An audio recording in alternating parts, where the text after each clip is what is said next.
Mais on fait aussi boudin, saucisse du porc.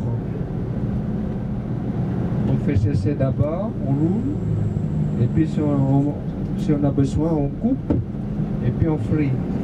Oui.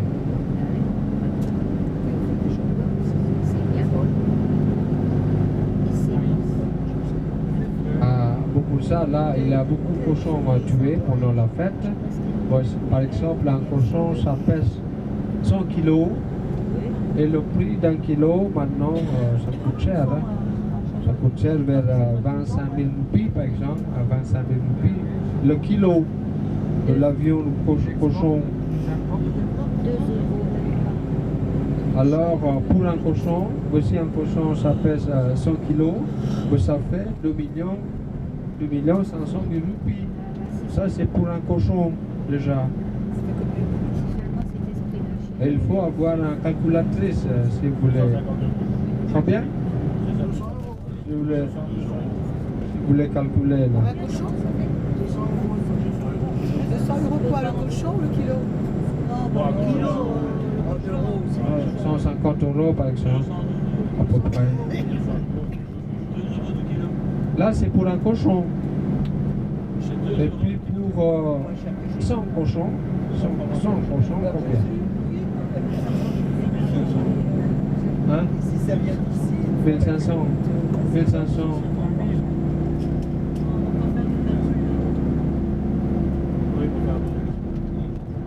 Voilà. 1500, c'est ça? 1500 €. Ça, c'est pour 100 cochons. Et puis pour 1000 cochons, 15 000. 15 000 €. Ça, c'est pour 1000 cochons. Et puis pour 10 000, 10 000 cochons, 150 €. 150 000 €. Là, c'est 10 000. Puis 150 000 € fois 3, de 450 000 €. Là, c'est pour 30 000 cochons.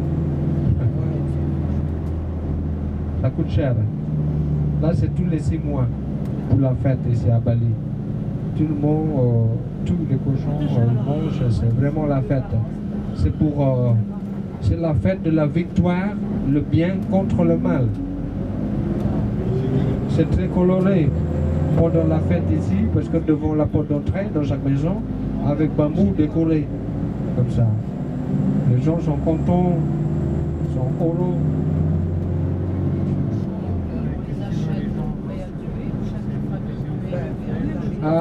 Les cochons achètent déjà tués ou vivants. Les deux. Mais en général, ici, on achète un cochon vivant.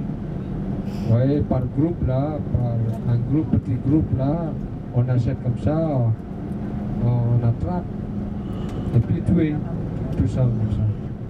Ça, au bord de la route, on peut trouver là pendant la fête, là, un jour avant, les gens sur le trottoir tuer cochons, nettoyer, comme ça.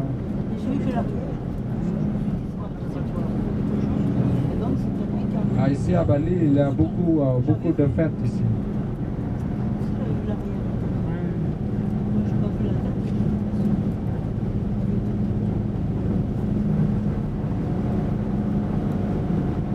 Là, regardez le tour, là, devant à gauche, tour de tambour d'appel. C'est pour appeler la membre de la communauté ici à Bali. Avec un pavillon communautaire à côté, du tour de tambour. San Miguel, oui, c'est bière.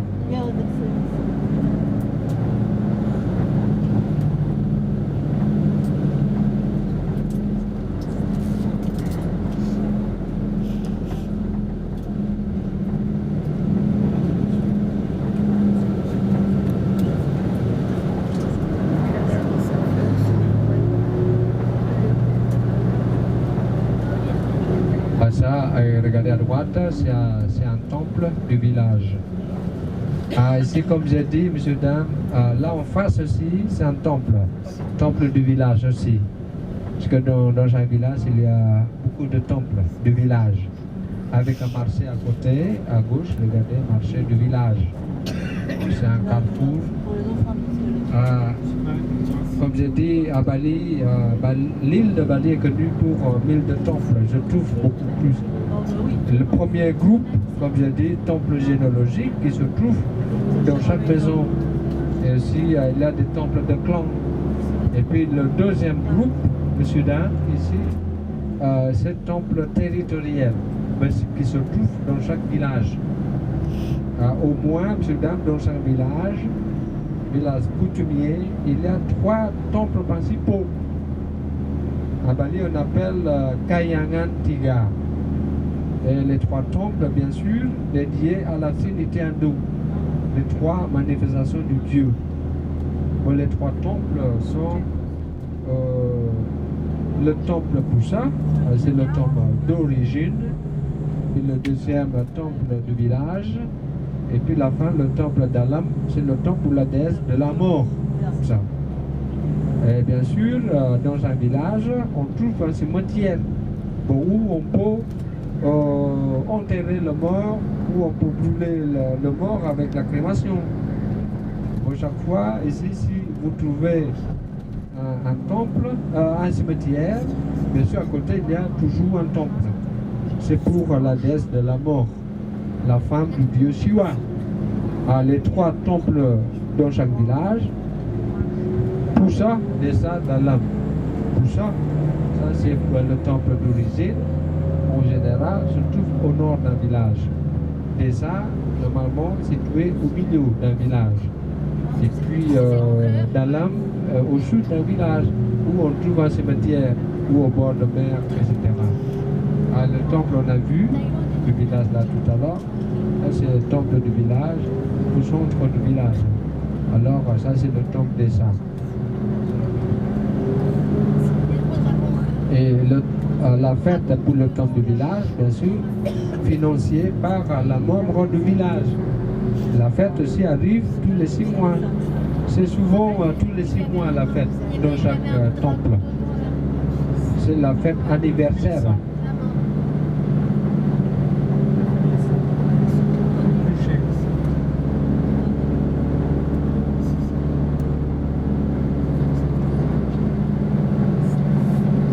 Là, il y a des umbrelles à vendre, monsieur dame, à droite.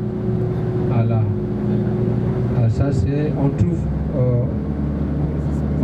souvent des fêtes du temple pour décorer les temples. Ça c'est pour la protection, pour la pureté du temple aussi.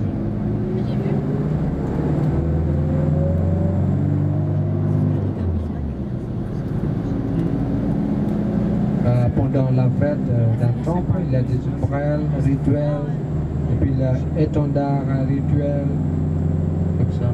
Ici, il y a des bambous. Aussi, il y a des bambous décorés ici pour la fête, et ensuite, on tue des cochons, comme ça, toujours. Et là encore, il y a des rizières, à côté de droite. Donc les villageois ici vivent de cultiver le riz ici. À Bali, en général, c'est comme ça. On cultive. Là, il y a des élèves qui viennent de l'école avec l'uniforme de scout marron. Hein. C'est comme à Java aussi. Pareil, hein. Vous avez vu à Java? Voilà. Les marrons, vous n'avez pas vu? Oui, parce que c'est pas tous les jours comme ça. Ça dépend quel jour. En général, vendredi, samedi, avec l'uniforme de scout comme ça, marron.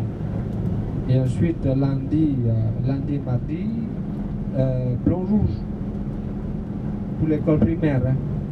Et ensuite, mercredi, jeudi, avec batik ici, à Bali.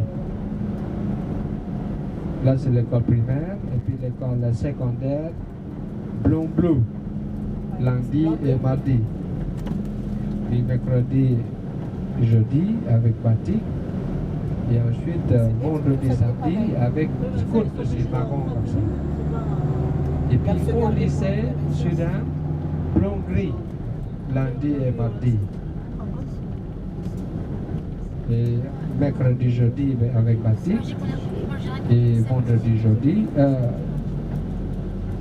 samedi avec scout aussi. Mais avec pantalon ici, pour les garçons. Avec l'uniforme. Voilà. Normalement, ici, l'école commence de 7h30 à midi et demi. Et maintenant, ils rentrent plus tôt. Peut-être qu'il y a quelque chose à faire à l'école. Demi-journée seulement. Demi-journée de lundi à samedi. Et de 7h30 à midi et demi normalement. Et puis après-midi libre, pas d'école. Alors les enfants, les élèves, ils ont le temps de jouer un peu. Et puis dimanche, pas d'école.